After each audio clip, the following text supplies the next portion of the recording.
সুবেদার মোহাম্মদ মোতালেব হোসেন ভূঁইয়া, যার পিতা মৃত আব্দুল খালেক ভূঁইয়া গত 1 জানুয়ারি 1978 সালে কুমিল্লা জেলার সদর থানার অলিপুর গ্রামের একজন সম্ভ্রান্ত মুসলিম পরিবারের জন্মগ্রহণ করেন। তিনি 7 জুলাই 1995 সালে বর্ডার গার্ড বাংলাদেশ বিজিবিতে যোগদান করেন এবং 26 এপ্রিল 2024 তারিখ হতে র‍্যাব 7 পতেঙ্গা চট্টগ্রামের সদর কোম্পানির অধিনায়কের এফএস হিসেবে কর্মরত ছিলেন। এছাড়াও তিনি Sylhet, Panchhari, Dinajpur border security bureau এবং তার মাতৃ ইউনিট টেকনাফ ব্যাটালিয়ন অর্থাৎ 2 বিজিবিতে কর্মরত ছিলেন।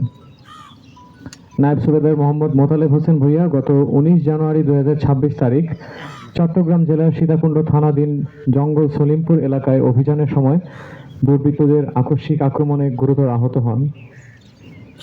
তৎক্ষণাৎ চিকিৎসার জন্য সিএমএইচ চট্টগ্রাম সেনানিবাসে নেওয়া হলে 19 জানুয়ারি 2026 তারিখ আনুমানিক 1900 ঘটিকায় কর্তব্যরত চিকিৎসক নায়েব সুবেদার মোহাম্মদ মোতালেব হোসেনকে মৃত ঘোষণা করেন।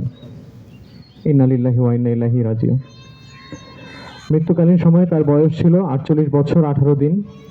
নায়েব সুবেদার মোহাম্মদ মোতালেব হোসেন বিজিবিতে 30 বছর 6 মাস 12 দিন অত্যন্ত সত্যতা ও নিষ্ঠার সহিত চাকরি করেন। সদা হাস্যোজ্জ্বল ও প্রাণবন্ত এই নায়েব সুবেদারের মৃত্যুকালে তিনি 1 পুত্র 2 কন্যা সহ অসংখ্য সহকর্মী ও গুণগ্রাহী রেখে গেছেন। আমরা তার বিদেহী আত্মার মাগফিরাত কামনা করছি। এতক্ষণ পর্যন্ত আমি নায়েব সুবেদার মোহাম্মদ মোতালেব হোসেনের জীবন বৃত্তান্ত থেকে যা শুনলাম তাতে কথা আমরা বলতে দ্বিধা নেই যে তিনি নিঃসন্দেহে নিতান্তই একজন সৎ ও ভালো মানুষ ছিলেন।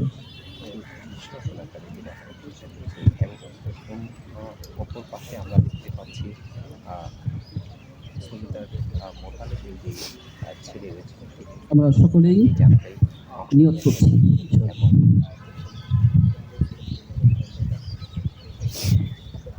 আল্লাহু আকবার।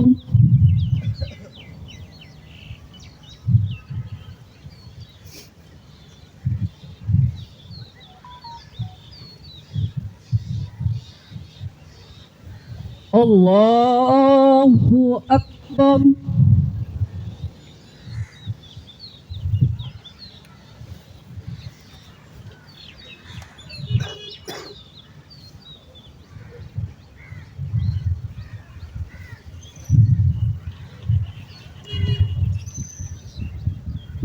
আল্লাহু আকবার।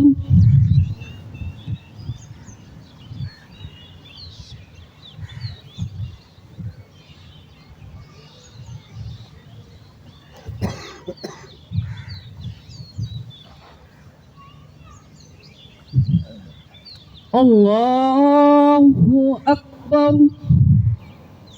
আসসালামু আলাইকুম ওয়া রাহমাতুল্লাহ। আসসালামু আলাইকুম ওয়া রাহমাতুল্লাহ।